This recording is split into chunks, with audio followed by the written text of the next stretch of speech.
Good afternoon, Imram. Good afternoon. Today I'd like to talk about youth, not just of the body, but of the soul as well, and how to preserve it. I've reached that age where you can't help but start noticing little changes. I've spotted my first gray hairs, maybe 10 so far, and a few wrinkles. It's becoming increasingly important for me because I want to stay young for as long as possible.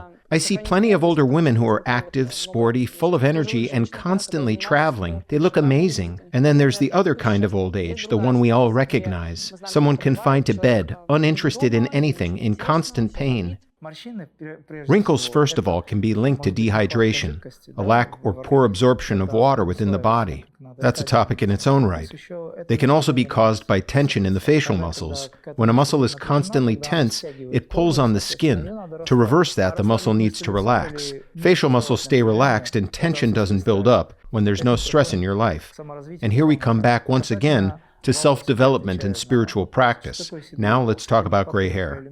Why does it appear? It's often linked to a lack of micronutrients.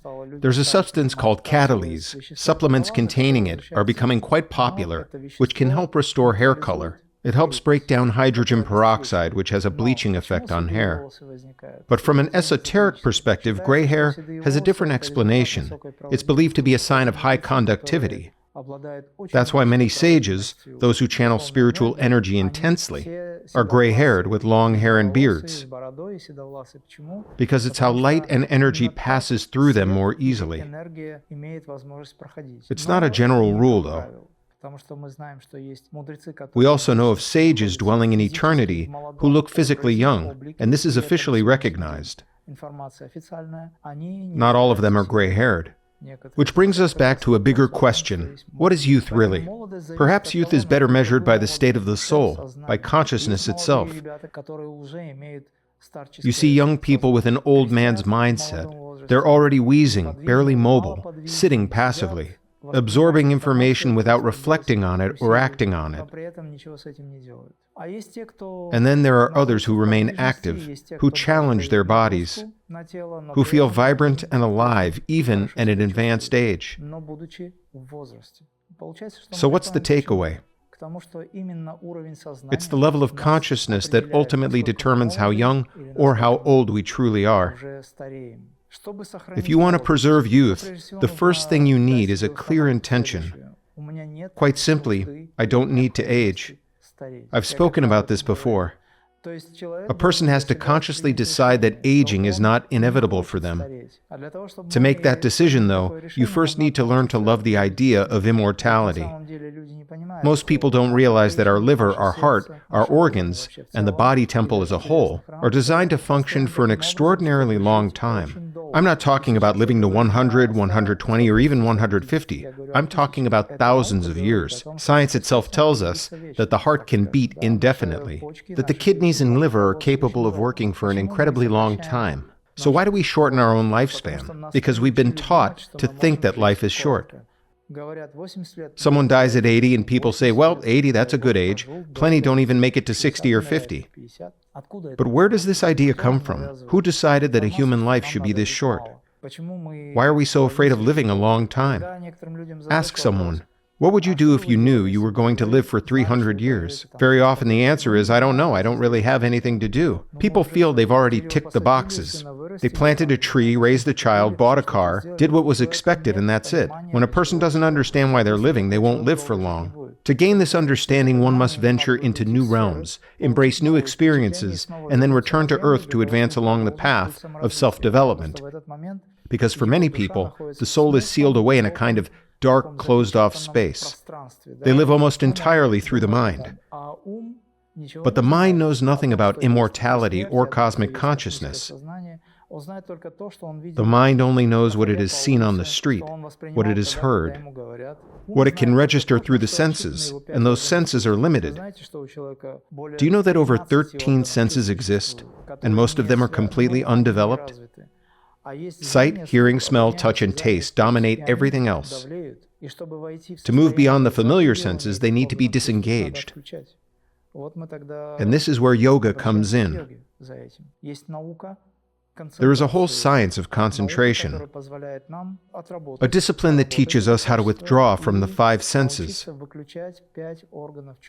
and go beyond the mind itself. When that happens, things suddenly become very clear. That's why meditation is essential if one wants to live a long life. Meditation is a unique, remarkable phenomenon. I'd even call it a kind of magic wand. Whatever you meditate on becomes your virtue. What you don't understand continues to influence you. In everyday life, we're affected by sunlight, Wi-Fi radiation, environmental factors, other people's opinions. The list goes on. Most of these influences operate without our awareness. We might have heard about them, but we don't truly know how to work with them. When you meditate on something, it becomes part of you and you become part of it. You take ownership of the process, not just intellectually, but through direct experience. Meditation allows you to step outside of time. During meditation, metabolism slows down. And in that state, a person moves beyond the usual influence of time. The problem is that many people carry a program in their mind. This is how long I have left. People live to about 80. Maybe I will, maybe I won't, but roughly that. A person is programming themselves, and underneath it all sits fear. Fear is a form of energy, low-frequency energy, and it acts as a powerful program. Through fear, people are constantly flooded with information. To break free from this, to truly live a long life, a person has to take control of their own consciousness and their way of thinking. So the first real decision is this: I have no need or obligation to grow old. What comes next? Use the same tool, the mind. If we don't want to age, we have to shift the paradigm. One pattern must be replaced with another. In other words, we change the mindset. From this moment on, I choose to realize that I am always 29. Why 29? Because I like that age. I choose it consciously. What matters is choosing a period of life when you felt good. If you're 25 now, you might decide, I'm always 25. Or maybe 23, slightly younger. Through mental influence, you signal this to your body at a biological level. Every cell has its own form of consciousness, and every one of the more than 80 trillion cells in your body responds. Cells obey consciousness, but consciousness itself must be aligned with cosmic consciousness. The heavenly energy that sustains life is constantly given to us, yet we tend to dissipate it. We lose it. When we apply the science of concentration, we allow that energy to gather again. This energy, acting both as force and as information, feeds every cell through mental influence. Each time you affirm, I am always 25, or 23, or 29, your cells begin to respond. They vibrate. In a sense, you are programming them. But this alone is not enough. We perceive the world through five senses. Through them, we constantly receive information, and that information needs to be filtered. We hear things, so we must be careful what we listen to. We see things, so we must stop looking at what destroys us and start focusing on what perfects us. There have been scientific experiments, properly documented, where people aged 70 or 80 were placed in an environment designed to replicate their earlier years. Familiar objects from 30, 40, even 50 years ago, old television sets, old crockery.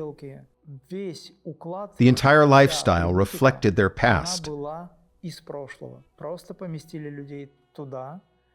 Before the experiment, during it, and afterwards, their biological age was measured. The result? A reduction of biological age by 25 to 30 years in just a few weeks.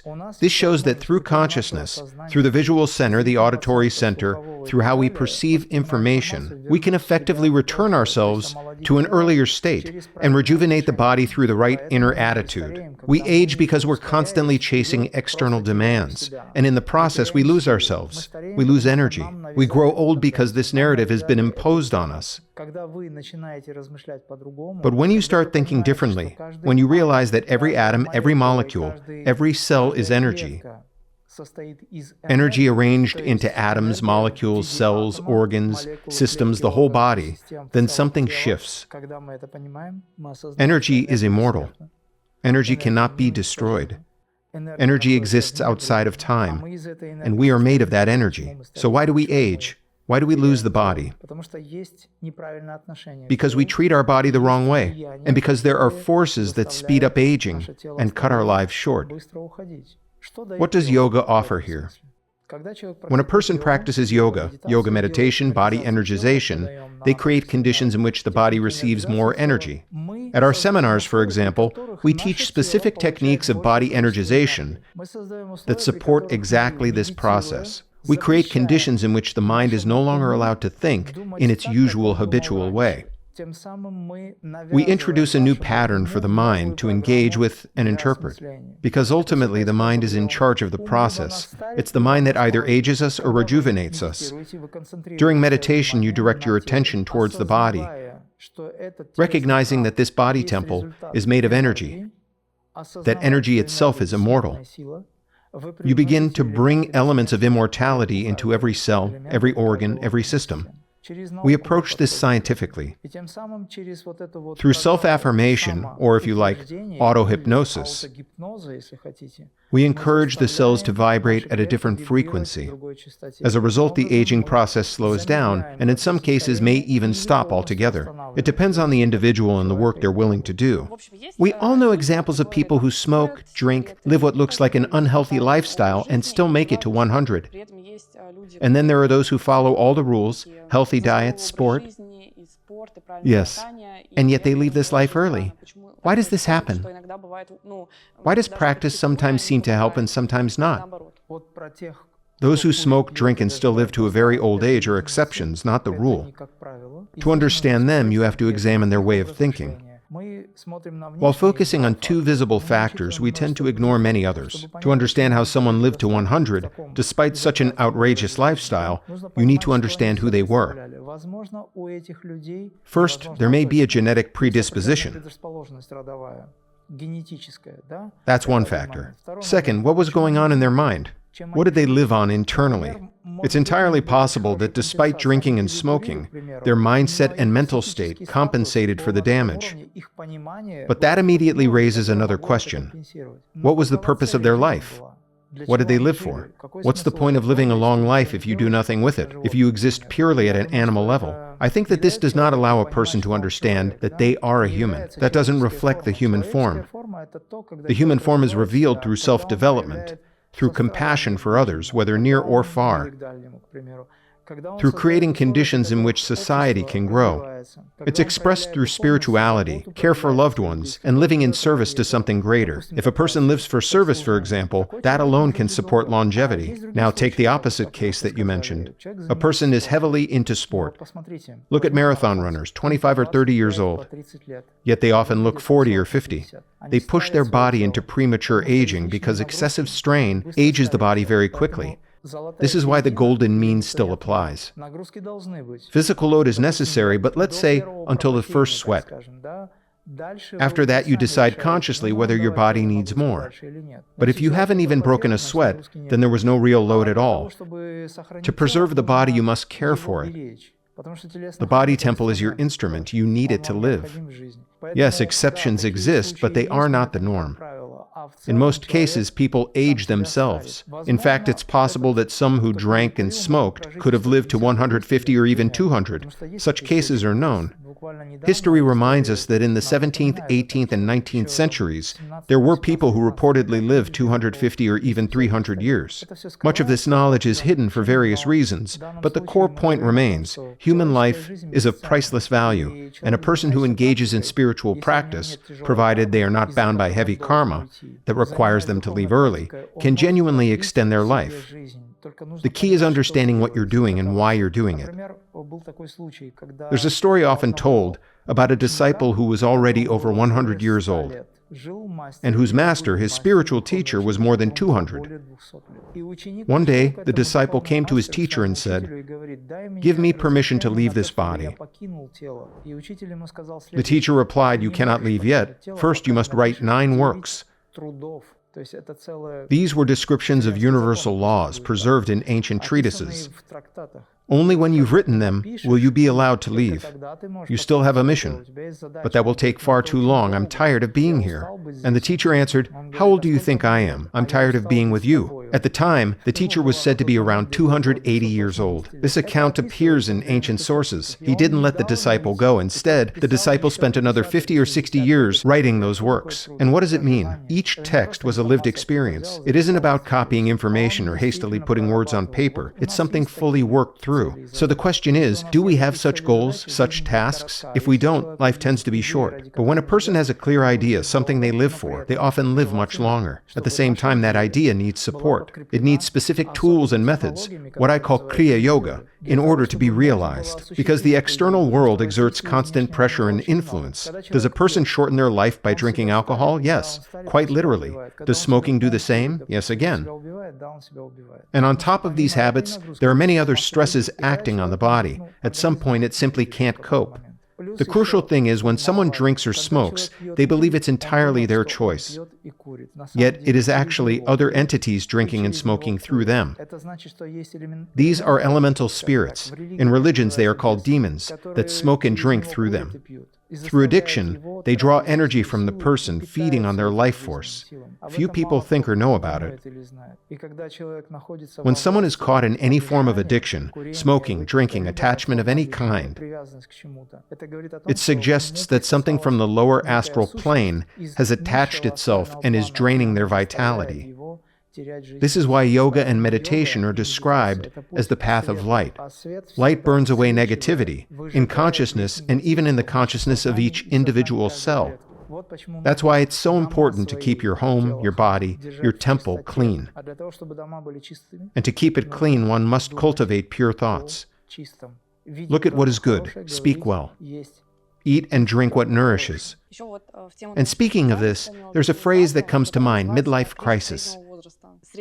Midlife literally means the middle of life. People usually associate it with the ages of 30 or 40. If you think about it, that immediately implies an expected lifespan of around 80 years. That idea is deeply rooted in people's minds, shaping how they see themselves and their future, the structure of the world. Yes, that's an imposed concept. Our expectations of life are being lowered. There was a time when the middle of life was considered to be 70 or even 80. Just imagine. And there was no crisis attached to it. People were simply different. Now we've been handed this idea. That's an external influence. When a 40-year-old woman worries about aging, she often doesn't realize that she's actually very young. This is where the problems begin. People start to feel that life is coming to an end. But where does this idea come from, that life is somehow finishing? It was planted. In the past, people got married at 50. In modern Chinese and Eastern medicine, it's believed that even the formation of the frontal bone is only completed at around 29. In other words, a person becomes fully formed only after that age. The later a woman gives birth, the longer she tends to live. I'm not advocating anything here, just pointing out a perspective. When children are born very early, when consciousness and the body are still forming, it's not always ideal. A person needs a certain level of awareness, an understanding of why they are living. And here's another crucial point. When a person lives according to ideas imposed on them, it isn't really their life. They're following a model that's been handed to them, a kind of contract they never consciously agreed to. The script goes something like this: grow up, get a job, get married, raise a child, plant a tree, and that's it. And then what? The goals are defined and limited, but what comes next? What about the path to cosmic consciousness? What about becoming a creator in this life? Someone who can help thousands of people, who grows into wisdom, perhaps even into the greatest psychologist or a brilliant doctor. We started this discussion by talking about how to extend life and how to stop the aging process, and this is what I want to emphasize. Yoga is a practice that allows us to slow, and in some cases halt, the movement towards aging. Through yoga, meditation, and body energization, which we teach directly in our practices and at seminars, it's possible to significantly accelerate the processes that slow aging and extend life. I'm talking about very real things. We meditate, we practice, we explore our body temple to understand what this body is actually made of. And to do that properly, knowledge is essential. We don't just teach the theory, we put this knowledge into practice. We hold joint meditations which, as I mentioned earlier, are free of charge. These joint meditations take place on Saturdays, both in the morning and in the evening. Anyone can join and try it for themselves. To understand how to stay healthy, youthful, and live a long life, we first need to understand what we are. This is exactly what we explain during these collective practices when large numbers of people join in. People all over the world are practicing together with you. According to official theory and official history, it's often said that middle age has actually increased. We're told that in the past, a wise man was someone of 30, that girls married at 13, and by 25 were considered unfit for childbirth. That's how official history presents it. But does it tell us the whole truth, or is it just part of the picture? For most of my life, I believed that we are the generation that dramatically improved quality of life. Comfort increased, living conditions improved, and all of that is true. Yes, early marriages happened. Yes, people matured earlier because there were wars. People often lived shorter lives simply because they perished in the conditions that were unbearable. Today, people live in far more comfortable conditions. And here's the paradox. Comfort can both extend life and shorten it.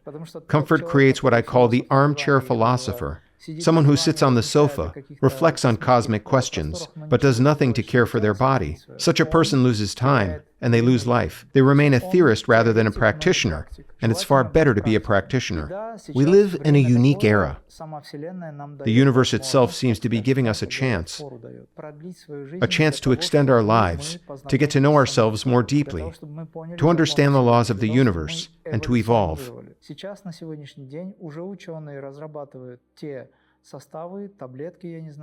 Modern science is developing compounds, pills, experimental extracts aimed at detoxification, rejuvenation, and early detection of disease, all designed to help people live longer.